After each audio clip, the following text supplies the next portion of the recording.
Hello students, this is the first poem of your book Honeydew and the poem name is The Ant and the Cricket. In this video, I will explain you a conversation between an ant and the cricket. A fable is a story, often with animals as characters, that conveys a moral. This poem about an ant and a cricket contains an idea of far-reaching significance, which is as true of a four-legged cricket as of a two-legged one. Surely you have seen a cricket that has two legs.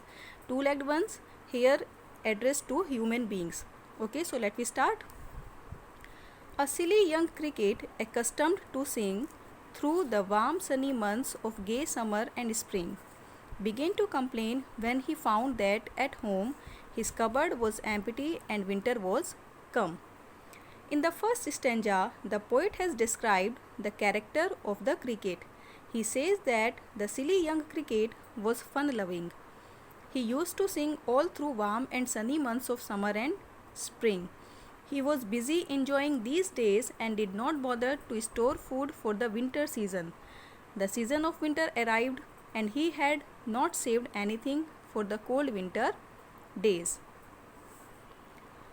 Not a crumb to be found on the snow-covered ground, not a flower could he see, not a leaf on a tree. Oh, what will become, says the cricket, of me? He could not find food to eat, not even a small dry piece of bread. During winters, the earth got covered with snow and he could not even see a flower or a leaf on the trees. Seeing this, he got worried and wondered what would happen to him. The sign of starvation could be seen on his face. At last, by starvation and famine made bold, all dripping with wet and all trembling with cold, away he set off to a miserly ant to see if, to keep him alive, he would grant him shelter for grain and a mouthful of grain. He wished only to borrow, he would repay it tomorrow. If not, he must die of starvation and sorrow. He was dying of hunger and he could not find any food around him to eat. The tiny drops of snow made him wet and he was shivering with the cold.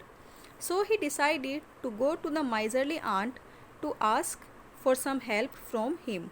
He hoped that he might give him something to help him survive. He requested the ant to provide him some food and shelter in his home, so that he could save himself from the rain. He also made it clear to the ant that he would repay the grains. He said he needed this help, otherwise he would die of starvation and sorrow.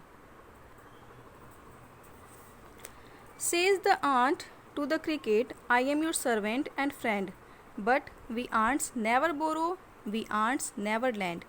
But tell me, dear cricket, did you lay nothing by when the weather was warm? Quoth the cricket, not I.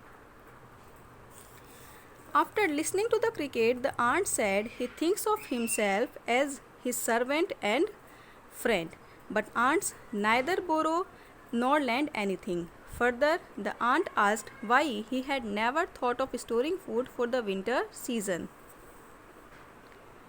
My heart was so light that I sang day and night, for all nature looked gay. You sang, sir, you say. Go then, says the ant, and dance the winter away. The cricket replied to him that he had never thought of the future. He was busy enjoying the pleasant days and did not imagine that he would face such difficulty during the winter season. He sang songs days and nights and spent the summer and winter season enjoying them and having fun. The ant then told him to go from his home and sing and dance all through the winter.